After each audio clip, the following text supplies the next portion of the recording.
সহজ হলো বেদখল ওয়ারিশান সম্পত্তির উদ্ধারের পদ্ধতি। উদ্ধারের জন্য লাগবে না কোনো সাক্ষী প্রমাণ। আপনার পিতা বা দাদার রেখে যাওয়া সম্পত্তি বা জমি অন্য কেউ দখল করে রেখেছে, সাক্ষী নেই, দলিল হারিয়ে গেছে, কোর্টে ঘুরেও সমাধান পাননি, ভয় নেই। এখন আর লাগবে না সাক্ষী বা প্রমাণ সমনের ঝামেলা। নতুন বিচার ব্যবস্থায় ওয়ারিশান সম্পদ উদ্ধার এখন খুব সহজ। বাংলাদেশের ভূমি ও বিচার ব্যবস্থায় এসেছে যুগান্তকারী এক পরিবর্তন।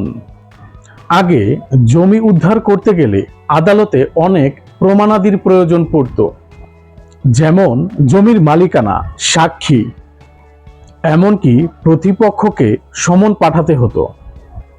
এই দীর্ঘ প্রক্রিয়ার কারণে বছরের পর বছর মামলা চলমান থাকত, আর প্রাপ্য জমি হারিয়ে যেত প্রজন্মের পর প্রজন্ম। কিন্তু এখন ডিজিটাল ল্যান্ড ম্যানেজমেন্ট ও ভার্চুয়াল কোর্ট সিস্টেম চালু হওয়ায় এ সকল প্রক্রিয়া হয়েছে এখন স্বয়ংক্রিয় ও আগের থেকে অনেক সহজ।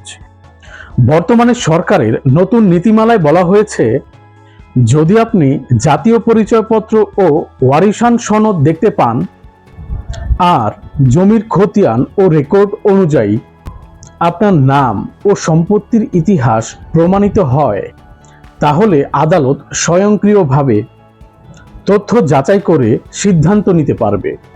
আপনার জমি অবৈধ দখলে থাকলে সেই দখলদারকে উচ্ছেদ করা হবে বিনা সমনে। এছাড়া নতুন ভার্চুয়াল বিচার ব্যবস্থায় অনলাইনে মামলা দায়ের করা যাচ্ছে। জজ মামলার শুনানি করেছেন ভিডিও কনফারেন্সে এবং প্রয়োজন হলে ভূমি অফিসের রেকর্ড এক ক্লিকে যাচাই করে দিচ্ছে সরকারি সার্ভার। কোনো সাক্ষীর দরকার নেই, কোনো মিথ্যা প্রমাণ বা ঘুষের সুযোগ নেই, সব কিছুই স্বচ্ছ ও ডিজিটাল। এখন আপনার করণীয় কি? 1. জাতীয় পরিচয়পত্র ও ওয়ারিশান সনদ সংগ্রহ করুন। 2. অনলাইনে খতিয়ান যাচাই করে জমির রেকর্ড নামজারি ঠিক আছে কিনা সেটা দেখুন। 3. যদি জমি অবৈধভাবে দখল থাকে, অনলাইনে ভূমি সেবা বা ভার্চুয়াল কোর্টে আবেদন করুন। 4. প্রয়োজনে উপজেলা ভূমি অফিসে সরাসরি যোগাযোগ করুন। ভূমি জালিয়াতি ও দখলের বিরুদ্ধে সরকার এখন কঠোর। নতুন আইন ও প্রযুক্তি ব্যবহারে আপনার প্রাপ্য সম্পত্তি ফিরে পাওয়া এখন সময়ের ব্যাপার মাত্র। এই ভিডিওটি যদি আপনার উপকারে আসে তাহলে অবশ্যই শেয়ার করুন আর সাবস্ক্রাইব করে আমাদের পাশেই থাকুন। ধন্যবাদ।